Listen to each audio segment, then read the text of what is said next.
আসসালামু আলাইকুম প্রিয় শিক্ষার্থীরা, আজকের প্রথম ঘন্টায় বাংলা কৃষিশিক্ষা বিষয়ক ক্লাসে যারা যুক্ত হয়েছে আমার ক্লাসে তোমাদের সকলকে আন্তরিক শুভেচ্ছা অভিনন্দন জানিয়ে শুরু করছি আজকের ক্লাস। যারা যুক্ত ইতিমধ্যে হয়েছে এবং যারা পরবর্তীতে হবে সকলের জন্য শুভকামনা থাকলো। আমরা খুব বেশি সময় নেই, আমাদের আগামী 16 তারিখ থেকে আমাদের দ্বিতীয় সাময়িক পরীক্ষা শুরু হবে। আশা করছি তোমরা এই মুহূর্তে মাহেন্দ্র কোণে আসো, প্রস্তুতি নিচ্ছ, নিজেকে ঝালাই করে নিচ্ছ, রিভিশন দিচ্ছ। তারপর আমরা চেষ্টা করবো কোনো পার্ট যদি থেকে যায় সেটা স্যারের সাথে ডিসকাস করার জন্য, এবং কোনো অসম্পূর্ণ প্রশ্ন থাকলে সেটা প্রশ্ন করে জেনে নেওয়ার জন্য। ঠিক আছে, সেটা আমার বিষয় হোক অন্যান্য বিষয়েও আমি পরামর্শ দিব। আর সে আমার এই এগ্রিকালচার বিষয়ে 2টি অধ্যায় আছে মাত্র, দ্বিতীয় এবং চতুর্থ অধ্যায়। এগুলো আমরা স্লাইড আকারে বিগত সময়ে লেকচারগুলো আমাদের লেকচার প্ল্যান অনুযায়ী আমরা ক্লাস করেছি, শেষ করেছি। তারপরেও যদি আরো কোনো প্রশ্ন থেকে থাকে প্রশ্নটা আমরা সলিউশন করার চেষ্টা করবো। কেমন?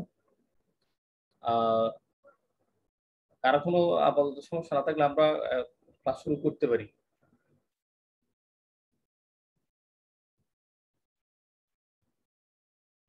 আচ্ছা, যেমনটি একটা স্লাইড শেয়ার করি তোমার সাথে। চতুর্থদের একটা আলোচনা আমরা রিভিশনে যাচ্ছি, এরপরে অনুশীলনী করব। আইমান, ঠিক আছে?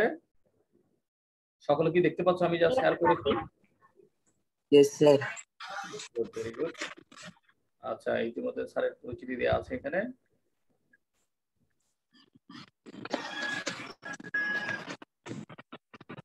আমরা কিছু নির্দেশিকা পাচ্ছি, এটা অবশ্য প্রিভিয়াস ক্লাস জুলাই মাসে আমরা করেছিলাম।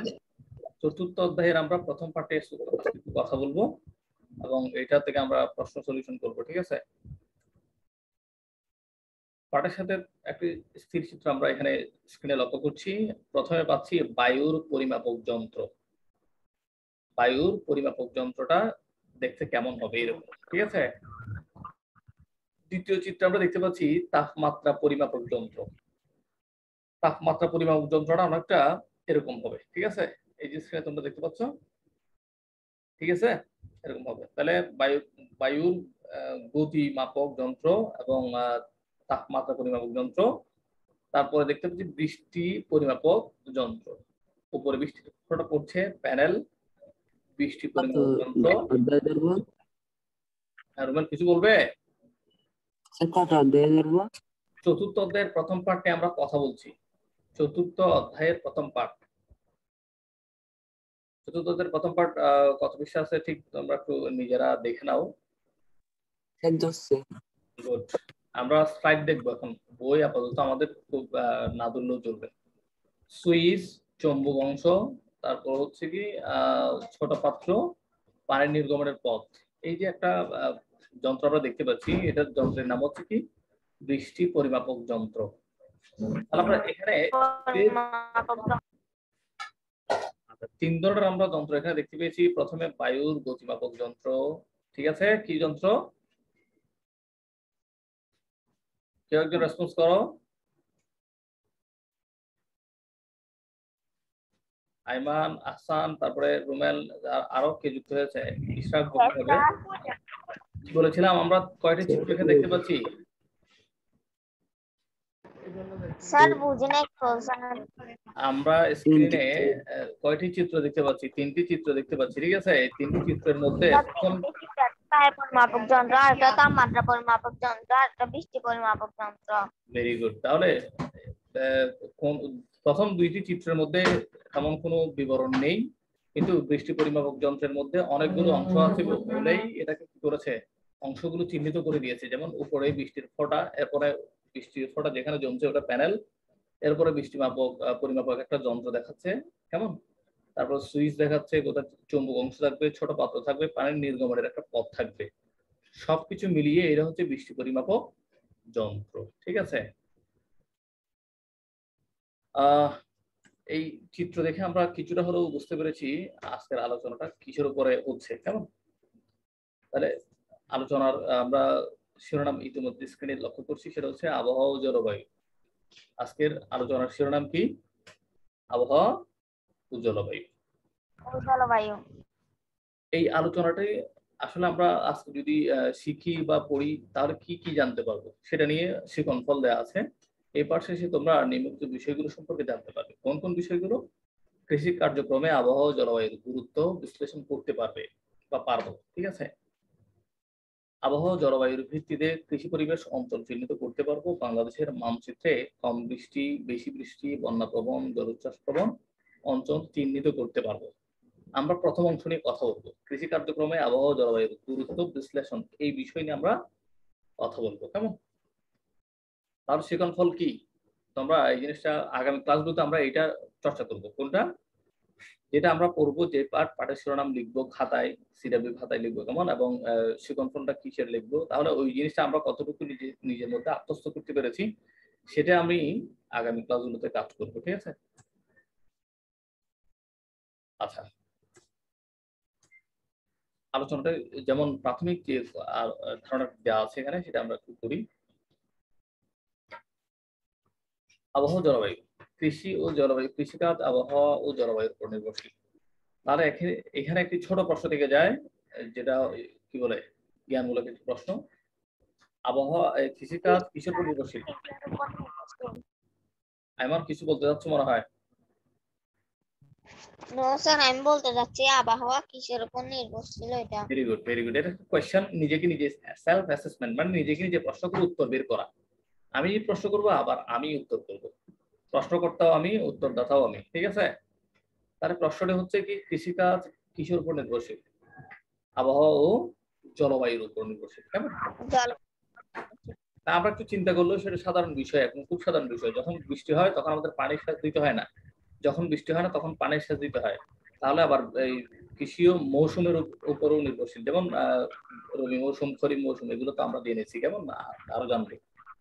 পরে আলোচনায় কি আছে দেখি, আবহাওয়া ও জলবায়ুর উপাদানের পরিবর্তনের প্রভাব পড়ছে ফসল চাষ, মাছ চাষ ও গৃহপালিত পশু পাখি পালনের উপর, ঠিক আছে। কৃষি একটা বৃহৎ অংশ, এর একটা অংশ হচ্ছে মাত্র কৃষি, মানে তোমার ধান চাষ করা, বিভিন্ন ধরনের চাষাবাদ করা, এটা একটা অংশ। মাছ চাষ করাও কিন্তু কৃষির অংশ। গৃহপালিত পশুপালন, পশু পাখি পালন করাও সেটাও কি কৃষির অংশ, মনে থাকবে। তারপরে হচ্ছে আবার জলবায়ুর পরিবর্তনের ফলে বৈশ্বিক তাপমাত্রা বৃদ্ধি পাচ্ছে এবং প্রাকৃতিক ভারসাম্য নষ্ট হচ্ছে। ফলে বন্যা, খরা, লবণাক্ততা, ঘূর্ণিঝড় ইত্যাদি দুর্যোগ দেখা দিচ্ছে। বইয়ের ভাষায় সুন্দর করে বলা আছে, জলবায়ু পরিবর্তনের ফলে কি সমস্যার সৃষ্টি হয়? বৈশ্বিক তাপমাত্রা বৃদ্ধি পাচ্ছে এবং প্রাকৃতিক যে ভারসাম্যটা আছে, কেমন, সবুজায়ন যেটা আছে সেটা নষ্ট হচ্ছে। এবং এইটার প্রভাব আমরা কি দেখতে পাচ্ছি? বন্যা, খরা, লবণাক্ততা, ঘূর্ণিঝড়, এইগুলো তো জাস্ট ধারণা দিয়েছে, এর আর বাইরে আরো অনেক কিছু হচ্ছে। যেমন প্রকৃতি থেকে অনেক কিছু হারাচ্ছে, আমরা অনেক কিছু দিন দিন হারিয়ে ফেলছি। আমরা এই অধ্যায়ে আলোচনা কি আছে, আবহাওয়া জলবায়ুর ধারণা, উপাদান সমূহ এবং কৃষিকাজে এর প্রভাব ও গুরুত্ব সম্পর্কে জানবো। পাশাপাশি বাংলাদেশের কৃষি পরিবেশে অঞ্চলগুলো কি কি, যেমন বাংলাদেশের বৃষ্টিপাত, বন্যা, জলোচ্ছ্বাস প্রবণ অঞ্চলগুলো সম্পর্কেও জানবো। আচ্ছা, এবার আমরা ধারাবাহিকভাবে প্রথম অংশ জানবো যে আবহাওয়া। আমরা রেডিও ও টেলিভিশনে আবহাওয়ার খবর শুনি। আবহাওয়ার খবর কোথায় শুনি আমরা? রেডিও, টেলিভিশনে। বর্তমানে আমাদের সেলফোনেও কিন্তু, হ্যাঁ, বর্তমানে আমাদের সেলফোন, তোমাদের ভয়েস গুলো আনমিউট করে রাখো। কোন একটা প্রশ্ন করলে বা কোনো কিছু জানতে চাইলে তোমরা রেসপন্স করলে জিনিসটা তোমাদের বোধগম্য আরো বেশি হবে, ঠিক আছে। এটা আগেকার সময় ছিল, রেডিওতে অ্যাভেলেবেল, আমরা টিউন করে রাখতাম, রেডিও টিউন করে রাখতাম, হ্যাঁ। আর এখানে বিভিন্ন আবহাওয়ার তথ্য জেনে আমরা পরবর্তী দিনের কার্যক্রম শুরু করার চেষ্টা করতে পারবো। সূর্য কখন হবে, সূর্যাস্ত কখন হবে, হ্যাঁ বর্তমানে, হ্যাঁ গুড। বর্তমানে হচ্ছে আমাদের সেলফোন, আমাদের অ্যান্ড্রয়েড ফোন যেটা আছে এটাতে সব ধরনের ফ্যাসিলিটি দেওয়া আছে। রেডিও, মানে কোনো ধরনের ওয়াইড ছাড়া, কোনো ধরনের কেবল ছাড়া আমরা রেডিও টিউন করতে পারি, এরকম সুযোগ সুবিধাও আছে। নেট কানেক্টেড থাকতে হয়। আবার আবহাওয়ার খবর ওখানে নেওয়ার সুযোগ আছে, কেমন। এই খবর থেকে দিনের তাপমাত্রা, আর্দ্রতা, বৃষ্টিপাত ইত্যাদি তথ্য জানতে পায়। কোত্থেকে? রেডিও, টেলিভিশনের মাধ্যমে, অর্থাৎ গণমাধ্যম। আগামী কয়েকদিন তাপমাত্রা, আর্দ্রতা, আকাশ কেমন থাকবে সে তথ্যও জানতে পারি। কিসের মাধ্যমে? ওই রেডিও টেলিভিশনের মাধ্যমে। আগাম এইসব তথ্যকে আবহাওয়ার পূর্বাভাস বলা হয়। আবহাওয়ার পূর্বাভাস বলা হয়। এগুলো যেহেতু অগ্রিম জানতে পারছি, কেমন পূর্বাভাস শব্দটা শুনলেই বুঝতে হবে আমরা অগ্রিম জানতে পাই, এরকম কিছুকেই এটা কি বলা হয়? আবহাওয়ার পূর্বাভাস বলা হয়। সুতরাং কোন স্থানের দৈনন্দিন বায়ুমণ্ডলের অবস্থাকে আবহাওয়া বলে, এটা তোমরা সুন্দর করে আন্ডারলাইন করে রাখো। তোমাদের মূল পাঠ্য বইয়ে পেন্সিল দিয়ে এই অংশটা আন্ডারলাইন করে রাখো। যদি প্রশ্ন করা হয় নিজে নিজে প্রশ্ন করেও তুমি উত্তরটা বের করতে পারো। কোন স্থানের দৈনন্দিন বায়ুমণ্ডলের অবস্থাকে আবহাওয়া বলে। আবহাওয়া কাকে বলে বা আবহাওয়ার পরিচয়টা কি? আবহাওয়া জিনিসটা কি? কোন স্থানের দৈনন্দিন বায়ুমণ্ডলের অবস্থাকে আবহাওয়া বলে। আবহাওয়া আইমান বলবে, আমাকে বলবে, আমি প্রশ্ন করবো এখন, আবহাওয়া কি বা আবহাওয়ার পরিচয় দাও, বলো। কোন স্থানের দৈনন্দিন বায়ুমণ্ডলের অবস্থাকে আবহাওয়া বলে। তাহলে এটা আমি শুধু মুখে পড়বো না, বোঝার চেষ্টা করবো। কোন স্থানের দৈনন্দিন মানে দৈনন্দিন মানে প্রতিদিনের, কেমন বায়ুমণ্ডলের অবস্থা, বায়ুমণ্ডলের অবস্থা, এই জিনিসটাই কি? আবহাওয়া। আচ্ছা, এবার আমরা আবহাওয়ার কিছু বৈশিষ্ট্য আছে সেগুলো জানবো। আবহাওয়ার বৈশিষ্ট্যগুলো নিচে দেওয়া হলো। আবহাওয়ার বৈশিষ্ট্য কোনগুলো সেগুলো আমরা এখন জানবো। 1 নম্বর বৈশিষ্ট্য হচ্ছে স্থানীয় মৌসুমী বায়ু প্রবাহ দ্বারা প্রবাহিত হয়। আবহাওয়ার 1 নম্বর বৈশিষ্ট্য কি? স্থানীয় মৌসুমী প্রবাহ দ্বারা প্রবাহিত হয়। 2 নম্বর বৈশিষ্ট্য হচ্ছে আবহাওয়া দ্রুত পরিবর্তনশীল। আবহাওয়া দ্রুত, এইটা কানেকশন হচ্ছে মেজবা, গুড, ও যুক্ত হয়েছে, একটু ডিস্টার্ব শুরু হয়ে গেছে, এমনি ছেলে ভালো। যাই হোক, আমি যেটা বলছিলাম সেটা হচ্ছে আবহাওয়া দ্রুত পরিবর্তনশীল। দ্রুত কি? পরিবর্তনশীল। মাটির, হ্যাঁ, মাটির 3 নম্বর বৈশিষ্ট্য হচ্ছে মাটির গুণাবলীতে তেমন প্রভাব ফেলে না। আবহাওয়া কোথায় প্রভাব ফেলে? বায়ুমণ্ডলে, কিন্তু মাটিতে তেমন কোনো প্রভাব ফেলে না। কোন কোন অঞ্চলে ফসলের পরিচর্যায় আবহাওয়া প্রভাব বিস্তার করে। বিশেষ বিশেষ অঞ্চল, এখানে কোন কোন মানে কোন কোন অঞ্চল মানে বিশেষ অঞ্চলকে এখানে চিহ্নিত করা হয়েছে। ফসলের পরিচর্যায় কেমন আবহাওয়া প্রভাব বিস্তার করে। 4টি বৈশিষ্ট্য আমরা এইখানে জেনেছি। পরবর্তী স্লাইডে। আচ্ছা, এতক্ষণ আমরা যা জেনেছি সেটা হচ্ছে আবহাওয়া। এখন জানবো জলবায়ু। জলবায়ু পরিবর্তনের কথাই আমরা প্রায়ই শুনতে পাই। জলবায়ু সম্পর্কে জানতে হলে প্রথমে আবহাওয়া সম্পর্কে জানতে হয়। আমরা ইতিমধ্যে আবহাওয়া সম্পর্কে জেনেছি। কোন স্থানের দৈনন্দিন বায়ুমণ্ডলের অবস্থাকে কি বলে? কোন স্থানের দৈনন্দিন বায়ুমণ্ডলের অবস্থাকে বলা হয় আবহাওয়া। তাহলে বায়ুমণ্ডলের অবস্থা। আর এখানে জলবায়ুটা কি ছিল? আমরা এখানে বলা হচ্ছে কি জলবায়ু সম্পর্কে জানতে হলে প্রথমে কি জানতে হবে? আবহাওয়া সম্পর্কে জানতে হবে। আমরা অলরেডি আবহাওয়া সম্পর্কে জেনে ফেলেছি, কেমন? পরের অংশে কি আছে? কোন স্থানের 25 থেকে 30 বছরের আবহাওয়ার গড়কে সেই স্থানের জলবায়ু বলে। দেখেছো? আবহাওয়া হচ্ছে কি? বায়ুমণ্ডলের অবস্থা। তাহলে আবহাওয়া জিনিসটা যদি 25 থেকে 30 বছরের আবহাওয়ার গড়কে সে স্থানের জলবায়ু বলে। কথা কি ঢুকছে? মাথায় ঢুকছে? একটি বিষয় আরেকটি বিষয়ের সাথে জড়িত। তুমি জলবায়ু আগে জানলে হবে না, আগে জানতে হবে কি? আবহাওয়া। কেমন? আগে জানতে হবে আবহাওয়া, পরে জানতে হবে জলবায়ু। তাহলে আবহাওয়া জিনিস হচ্ছে কি? বায়ুমণ্ডলের অবস্থা হচ্ছে কি? আবহাওয়া। বায়ুমণ্ডল হচ্ছে আবহাওয়া, আর জলবায়ু হচ্ছে জলবায়ু কি?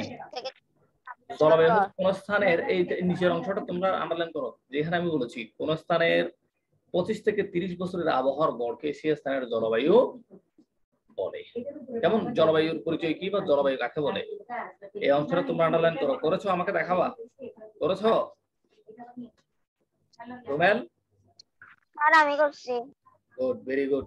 আমি সবার উদ্দেশ্যে বলছি। রুমেল করছো? Yes, sir. আচ্ছা, গুড, ভেরি গুড। করবে, এগুলো বিশেষ অংশ, সবগুলো পড়বো, কিন্তু স্পেসিফিক যেটা আমার দরকারে আসবে, পরীক্ষার খাতায় লিখতে হতে পারে, জানার দরকার আছে, সেগুলো আমরা বিশেষভাবে কি করবো? আন্ডারলাইন করবো। জলবায়ুর কিছু বৈশিষ্ট্য আছে, আবহাওয়ার যেমন কিছু বৈশিষ্ট্য আছে। আবহাওয়া দ্রুত পরিবর্তনশীল, মাটিতে কোনো প্রভাব ফেলে না, কোনো কোনো বিশেষ অঞ্চলে আবহাওয়া ফসল পরিচর্যার জন্য প্রভাব বিস্তার করে। কেমন? কিন্তু জলবায়ুর কিছু কি আছে? বৈশিষ্ট্য আছে। জলবায়ুর বৈশিষ্ট্যগুলো কি আমরা একটু সেটা জানি।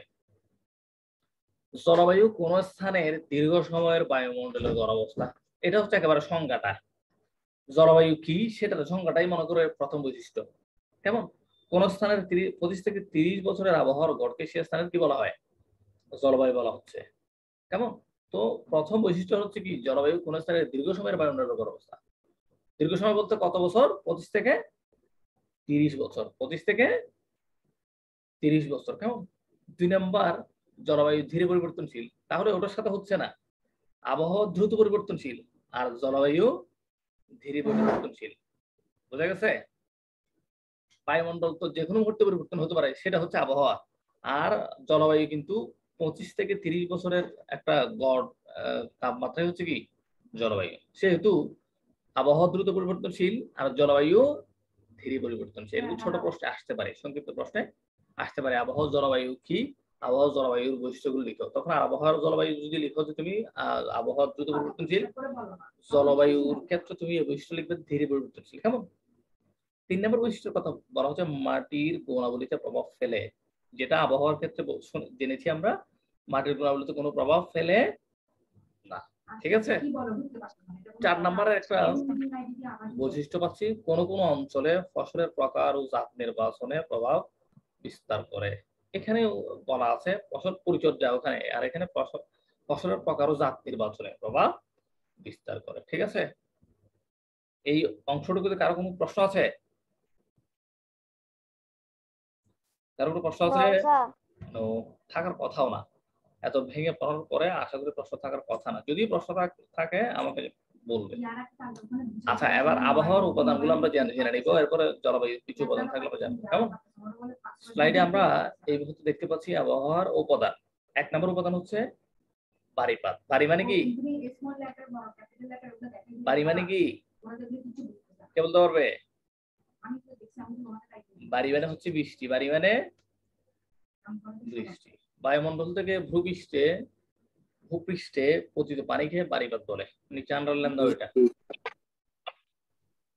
বৃষ্টি, তুষারপাত, তুষার মানে কি? বরফ। কেমন? তুষার মানে কি? বরফ। বৃষ্টি, তুষারপাত, শিলাবৃষ্টি। শিলাবৃষ্টির মধ্যে কি হয়? বরফ খণ্ড পড়ে, এটা হচ্ছে কি শিলাবৃষ্টি। কেমন? কুয়াশা, শিশির ইত্যাদি বারিপাতের অন্তর্ভুক্ত। মানে বৃষ্টির অন্তর্ভুক্ত, বারিপাতের অন্তর্ভুক্ত কোন কোন বিষয়গুলো পড়বে? তুষারপাত হলে সেটাও বাড়ি, বৃষ্টি হলে সেটাও বাড়ি, শিলাবৃষ্টি হলে সেটাও বাড়ি, কুয়াশা হলে সেটাও বাড়ি। বুঝে গেছে? আচ্ছা, তাপমাত্রা। 2 নম্বর উপাদান হচ্ছে তাপমাত্রা। কোন স্থানে কোন নির্দিষ্ট সময়ে কত গরম বা ঠান্ডা, তাই তাপমাত্রা। এগুলো জানার দরকার আছে আমাদের। আইমান কি বলো? দরকার আছে না এগুলা? আমরা তাপমাত্রা শুনি, বিভিন্ন সময় তাপমাত্রা শুনি, শরীরের তাপমাত্রা, মানে ক্লাসের তাপমাত্রা, ঘরের এই বিভিন্ন তাপমাত্রা আমরা শুনি। তাপমাত্রার ক্ষেত্রে আমাদের জানা দরকার আছে তাপমাত্রা জিনিসটা আসলে কোন বিষয়টাকে তাপমাত্রা বলা হচ্ছে। কোন স্থানে কোন নির্দিষ্ট সময়ে কত গরম বা ঠান্ডা, তাই তাপমাত্রা। মানে ঠান্ডা গরম অনুভবের যে একটা ব্যাপার আছে, সেটাই হচ্ছে কি তাপমাত্রা। যেমন আমরা কারো কপালে হাত দিয়ে বুঝতে পারি তার শরীরের তাপমাত্রা কেমন, তার শরীরের তাপমাত্রা কেমন সেটা আমরা বুঝতে পারি না। মানে গরম হলে চিন্তা করি তোমার জ্বর হয়েছে, অতিরিক্ত ঠান্ডা হলে তখন আমরা বলি কি প্রেসার লো হয়েছে, প্রেসার হাই হয়েছে।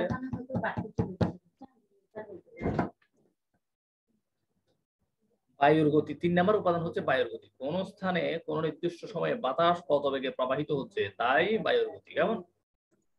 বাতাস কত বেগে প্রবাহিত হচ্ছে, তাই কি বায়ুর গতি। 4 নম্বর উপাদান হচ্ছে বায়ুর দিক। বাতাস কোন দিক থেকে কোন দিকে প্রবাহিত হচ্ছে, সেটাই বায়ুর দিক। 5 নম্বর বৈশিষ্ট্য হচ্ছে বায়ুর আর্দ্রতা। বায়ুর আর্দ্রতা, বাতাসে জলীয় বাষ্পের পরিমাণকে বায়ুর আর্দ্রতা বলা হয়। 6 নম্বর উপাদান হচ্ছে বায়ুর চাপ। ভূপৃষ্ঠের উপর বায়ু যে বল প্রয়োগ করে তাই কি তাকে বায়ুর চাপ বলে। মেঘমালা, আকাশে মেঘের পরিমাণ। মেঘ মানে নির্দিষ্ট খণ্ডিত মেঘ অথবা মেঘ সমষ্টি, আর মেঘমালা মানে হচ্ছে পুরা মেঘের অংশটাকে বোঝাচ্ছে। কেমন? 8 নম্বর বৈশিষ্ট্য হচ্ছে দৃষ্টিগ্রাহ্যতা। খালি চোখে যত দূর পর্যন্ত দেখা যায় তাকে দৃষ্টিগ্রাহ্যতা বলে। তুমি এতদিন হয়তো বিষয়টা জানতা না, খালি চোখে তুমি বাধা না সামনে কোনো ধরনের বাধা না পড়া পর্যন্ত যতটুকু দেখতে পাও সেটাই কি দৃষ্টি গ্রাহ্যতা। দৃষ্টি গ্রাহ্যতা। 9 নাম্বার যে উপাদানটির কথা বলা হচ্ছে আবহাওয়ার সূর্যালোক। সূর্যালোক দিনে কত ঘন্টা সূর্যের আলো পাওয়া যায় তার পরিমাণকে সূর্যালোক বলা হয়। যেমন সূর্যোদয় কখন, সূর্যাস্ত কখন, এই অংশটা চিহ্নিত করতে পারাটাই হচ্ছে কি সূর্যালোক। কেমন কত ঘন্টা আলো থাকবে, সূর্য কখন উদিত হবে, কখন অস্ত যাবে, এই বিষয়টা হচ্ছে কি অনেকটা এটার উদাহরণ বলা যায়, প্র্যাকটিক্যাল উদাহরণ বলা যায়। তাহলে 1 থেকে 9 পর্যন্ত বাড়িপাত, তাপমাত্রা, বায়ুর গতি, বায়ুর দিক, বায়ুর আর্দ্রতা, বায়ুর চাপ, মেঘমালা, দৃষ্টিগ্রাহ্যতা, সূর্যালোক, এই 9টি অংশ হচ্ছে কি বায়ুর আবহাওয়ার উপাদান। কেমন ইশরাক আব্দুল্লাহ যুক্ত হয়েছিল, আওয়াজ নাই। মেজবাহ যুক্ত হয়েছে, একটা সালাম কালাম পর্যন্ত নাই। তোমাদেরকে কখন শেখাবো? আমাকে আবার হুজুর হয়ে আসতে হবে তোমাদের জন্য। হ্যাঁ, তোমাদের জন্য সরকারি মাদ্রাসা লাগবে, তোমাদেরকে ওই সালাম কালাম শিখাইতে হবে। আসছো একটা সালাম দিয়ে, স্যার আমি যুক্ত হয়েছি, আমি মেজবাহ, আমি ইশরাক আব্দুল্লাহ যুক্ত হয়েছি। এই জিনিসটা কখন শিখবে তোমরা? আগামী ক্লাসগুলোতে এই জিনিসটা চর্চা করার চেষ্টা করো। আচ্ছা, এবার জলবায়ুর উপাদান আমরা দেখবো। জলবায়ুর উপাদান, প্রথম উপাদান হচ্ছে সৌর বিকিরণ। পৃথিবীতে সব শক্তির উৎস হলো সৌরশক্তি। নিচে আন্ডারলাইন দাও এটা। আইমান দিয়েছো? মেজবা, স্যার কি? সৌর বিকিরণ এই অংশটি আমরা পড়ছি। পৃথিবীতে সব শক্তির উৎস কি? সৌরশক্তি। কি শক্তি? সৌরশক্তি। আমরা ক্লাসের খুব কাছাকাছি সময় চলে আসছে, আর 10 মিনিটের মতো সময় আমাদের আছে হাতে। কেমন তাহলে এই জিনিসটা তোমরা, সৌর মানে কি? সূর্য। সৌরশক্তি মানে সূর্যের যে শক্তিটা, সেটা হচ্ছে কি হ্যাঁ পৃথিবীতে সব শক্তির উৎস। স্থান ও ঋতুভেদে সৌর বিকিরণ প্রাপ্তির পার্থক্যের কারণে আবহাওয়া জলবায়ুর তারতম্য হয়ে থাকে। আবহাওয়া জলবায়ুর তারতম্যের কারণ কি? স্থান ও ঋতুভেদে সৌর বিকিরণ প্রাপ্তির পার্থক্য। কেমন সৌর বিকিরণ পৃথিবী পৃষ্ঠকে উষ্ণ করে বায়ুমণ্ডলের তাপমাত্রাকে নিয়ন্ত্রণ করে। তাছাড়া পানির বাষ্পীভবন, বায়ুর গতিশীলতা, মেঘমালা সৃষ্টি ইত্যাদি সৌর বিকিরণের মাধ্যমেই নিয়ন্ত্রিত হয়। দ্বিতীয় উপাদান হচ্ছে জলবায়ুর দ্বিতীয় উপাদান বায়ুপুঞ্জ। বায়ুপুঞ্জীভূত আকারে নির্দিষ্ট পথ চলাচল করে। বায়ুপুঞ্জের উৎস স্থানের উপরও কোন স্থানের আবহাওয়া ও জলবায়ুর নির্ভরশীল। কেমন 3 নাম্বার জলবায়ুর উপাদান বায়ুর চাপ প্রক্রিয়া। বায়ুচাপের হ্রাস বৃদ্ধি মানে কম বেশি। কেমন বৃষ্টিপাতের মৌসুমকে প্রভাবিত করে। বায়ুচাপ হ্রাস পেলে সাইক্লোন, মেঘ বৃষ্টির সম্ভাবনা বাড়ে। তাহলে আমরা এখন তো বুঝতে পারতেছি কেন সাইক্লোন হয়, কেন মেঘ বৃষ্টির সম্ভাবনা বাড়ে। বায়ুচাপ যদি কি হয়, কমে যায়, তখন কি হবে? সাইক্লোন হওয়ার সম্ভাবনা বেড়ে যাবে, মেঘ বৃষ্টির সম্ভাবনা বাড়বে।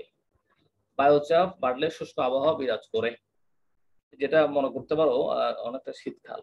যেমন শুষ্কতা সবসময় লেগেই থাকে, কখন? শীত মৌসুমে। 4 নাম্বার উপাদান পাচ্ছি জলবায়ুর সমুদ্র স্রোত। সমুদ্র স্রোত উপকূলবর্তী অঞ্চলের তাপমাত্রা ও বৃষ্টিপাতকে নিয়ন্ত্রণ করে। শীতল স্রোতের উপর দিয়ে বায়ু প্রবাহিত হয়ে এলে তাপমাত্রা ও বৃষ্টিপাত কমে। স্রোত উষ্ণ হলে দুটোই বাড়ে। 5 নাম্বার জলবায়ুর বৈশিষ্ট্য, জলবায়ুর উপাদান ভূমিবন্দরতা। সমুদ্রপৃষ্ঠ থেকে কোন স্থানের উচ্চতা ও ওই স্থানের জলবায়ুকে নিয়ন্ত্রণ করে। উচ্চতা বাড়লে তাপমাত্রা, বায়ুর চাপ কমে। আচ্ছা, আজকের আলোচনায় এই এতটুকু আলোচনা আমরা করেছি। আবহাওয়া জলবায়ু নিয়ে অনেক আলোচনা হয়েছে। আবহাওয়া কি জেনেছি, জলবায়ু কি জেনেছি, আবহাওয়ার উপাদান জেনেছি, আবহাওয়ার বৈশিষ্ট্য জেনেছি, জলবায়ুর বৈশিষ্ট্য জেনেছি। প্রশ্ন আছে? কার কোন প্রশ্ন আছে বলো? স্যার বলতেছিলাম যে আজকে যেগুলো পড়াইছেন ওইখান থেকে ফিডব্যাক, প্রশ্ন উত্তর। হ্যাঁ, গুড। প্রশ্ন করুন। প্রথম প্রশ্ন সবার জন্য প্রথম প্রশ্ন হচ্ছে পৃথিবীর সব শক্তির উৎস কি? স্যার পৃথিবীর সব শক্তির উৎস হলো সৌরশক্তি। সৌরশক্তি। আরেকটা প্রশ্ন হচ্ছে কৃষিকাজ কিসের উপর নির্ভরশীল?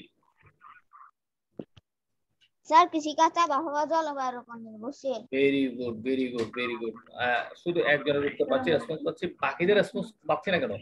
বাকিরাও তোমরা রেসপন্স করো, বলতে চেষ্টা করো। আচ্ছা, আরেকটি প্রশ্ন হচ্ছে আবহাওয়া কি? আবহাওয়া হলো কোনো স্থানে দৈনন্দিন বায়ুমণ্ডলের অবস্থা। Very good, very good. জলবায়ু বলো। জলবায়ু হলো কোনো স্থানে 25 থেকে 30 বছর আবহাওয়ার গড়। Very good. তাহলে প্রথম অংশ আমরা আবহাওয়া জেনেছি, এরপরে জলবায়ু জেনেছি। তাহলে আবহাওয়া এবং জলবায়ু একটা অপরের সাথে সম্পর্কযুক্ত, কেমন?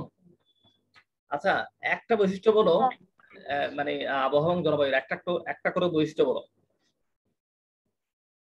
বলো। আবহাওয়ার একটি বৈশিষ্ট্য হলো স্থানীয় মৌসুমী বায়ু প্রবাহ দ্বারা প্রভাবিত হয়, আর জলবায়ুর একটা বৈশিষ্ট্য হলো জলবায়ু দ্রুত পরিবর্তনশীল। আচ্ছা, এইটা দিয়ে তুমি বলতে পারতা, আবহাওয়ার ক্ষেত্রে বলতে পারতা আবহাওয়া দ্রুত পরিবর্তনশীল, জলবায়ু কিন্তু কি ধীরে পরিবর্তনশীল। ধীরে পরিবর্তনশীল। এটা বললে হয়ে যেত। আবহাওয়ার কারণে মাটিতে প্রভাব পড়ে না, কিন্তু জলবায়ুর ক্ষেত্রে মাটিতে প্রভাব পড়ে, কেমন? যাই হোক, আমরা আলোচনাটা সকলে যারা ক্লাসে উপস্থিত ছিলাম সকলে আশা করি মনোযোগ সহকারে শুনেছি এবং যার যার জায়গা থেকে রেসপন্স করেছি, কেমন? ক্লাসের শেষ দিকে একদম। প্রশ্ন তো নেই না? বাড়ির কাজ থাকবে না, বাড়ির কাজ থাকবে, তোমরা পরীক্ষার প্রস্তুতি নিবে, ঠিক আছে? প্যান্ডেমিকের এই সময়ের শেষ দিকে আমরা মোটামুটি একটা স্বস্তির নিঃশ্বাস ফেলার মতো সময় একটা বলা যায়, ঠিক আছে? চলমান 11 তারিখ থেকে শিথিলতা। হ্যাঁ বলো, বলো। স্যার বলতেছিলাম যে অ্যাসাইনমেন্ট 10টা থেকে দিতে যেতে হবে জানা অ্যাসাইনমেন্ট। হ্যাঁ, তোমরা 10টা থেকে 2টার মধ্যে অ্যাসাইনমেন্ট জমা করতে আসবা স্বাস্থ্যবিধি মেনে, অর্থাৎ স্যার মুখে আমার করে। বলো। আসতে পারো। স্যার আমার আম্মু জিজ্ঞেস করতেছে। আচ্ছা, 10টা থেকে 2টার মধ্যে, কেমন? আচ্ছা, আমরা তাহলে শেষ পর্যায়ে যারা প্রথম থেকে যুক্ত ছিলে এবং যারা লিভ নিয়েছো তাদের তো অবশ্য পানিশমেন্ট আছে। মেজবা নিজের নামের পাশে তোমরা আইডিটা যুক্ত করবে পরবর্তীতে, কেমন? আর সকলের জন্য শুভকামনা থাকলো। এগ্রিকালচার আগামী সপ্তাহে পরীক্ষায় তোমরা আমার সাথে যুক্ত হবে। আপাতত আর কোনো ক্লাস থাকলো না। তোমরা মনোযোগ সহকারে দ্বিতীয় এবং চতুর্থ অধ্যায়, দুটি অধ্যায় ভালো মতো পড়বে, অনুশীলনগুলো চর্চা করবে। পরীক্ষায় যতগুলো প্রশ্ন থাকবে প্রত্যেকটা প্রশ্নের উত্তর দেওয়ার চেষ্টা করবে। এটা তোমাদের কাছে আমার বিশেষভাবে পরামর্শ এবং অনুরোধ বলতে পারো, ঠিক আছে? সকলের সুস্বাস্থ্য দীর্ঘায়ু কামনা করছি এবং পরীক্ষায় তোমরা সর্বোচ্চ মার্ক অর্জন করো এবং তোমাদের নিজের পড়াশোনাকে আরো ঝালিয়ে নাও, নিজেকে আরো জানান দাও, তুমি আরো ভালো পড়াশোনা করো। এটাই প্রত্যাশা থাকলো। সুস্থ থাকো, তোমাদের পরিবার সকলে সুস্থ থাকো। সকলের সুস্বাস্থ্য দীর্ঘায়ু কামনা করে আগামী ক্লাসে উপস্থিত থাকার এবং পরীক্ষায় ভালোভাবে পরীক্ষা দেওয়ার, সুস্থভাবে পরীক্ষা দেওয়ার দোয়া করে আজকে মতো ক্লাস শেষ করছি। আসসালামু আলাইকুম। স্যার আসসালামু আলাইকুম।